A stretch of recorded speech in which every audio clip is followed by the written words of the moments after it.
आसा दिनै जोङो 15 आगष्टजों लोब्बा लाखिनानै जोंनि चिरां डिस्ट्रिक्टनि सान्थिफुरनि सिङाव थानाय सान्थिफुर बाजारनि अल इ-रिक्सा स्टेशना दिनै जों बेखौ हाबाफारि लानाय जादों जे जोंहा इन्डिपेन्डेन्सजों लोगोसे 15 आगष्टजों लोगोसे जोंहा रेलि आरो फुटबल बादायलायनाय कम्पिटिसन जों लानाय जादों।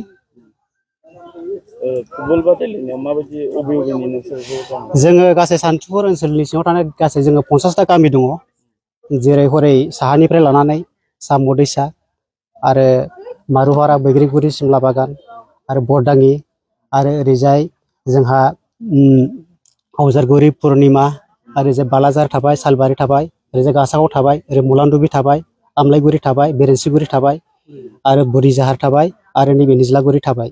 बेखिनि गामिजों जों बान्था हिसाबै मा मा लालाय जोङो बान्था हिसाबै जों इसोरजों जोङो फ्रेन्डलि हिसाबै जोङो इसोरनिफ्रायनो जोङो बान्थाखौ बानायनानै होनाय जादों। जोङो देरहानानै बिदिनो 6,000सो जों हरगोन आरो जेननानै जों 4,000 जों हरगोन आरोखि। आरो टिमखौ जोङो गासै मोनब्रै सेक्सन खालामनाय जादों। माने हरैजाय मारुफारा पार्किंखौ आलादा खालामना होनाय जादों टिमखौ, आरो ओरैजाय आवजारगुरिखौ जोङो टिमखौ आलादा खालामनानै होनाय जादों।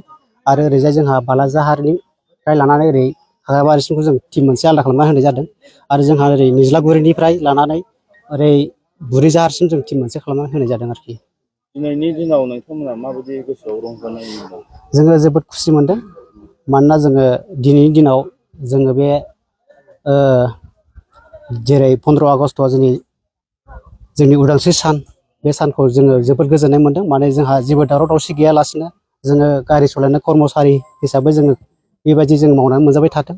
जाहाथे जोंनि जायगायाव जेबो माने जाहामेला बा दावराव दावसि गैयालासे जोङो मोजाङै मोजां जोङो बेफोरबायदि सोलिनानै थांबाय थानो हाथों, जों बेखौनो जों मिजिंथिनाय जायो आरोखि।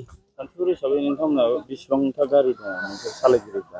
जोङो मथा मथि जोंनि ड्राइभार स्टाफआव इसोनाव 151था दङ जोङो गारिया। आरो जों इसोनखौ दादोंमोन जोङो 2022आवनो दादोंमोन आरोखि।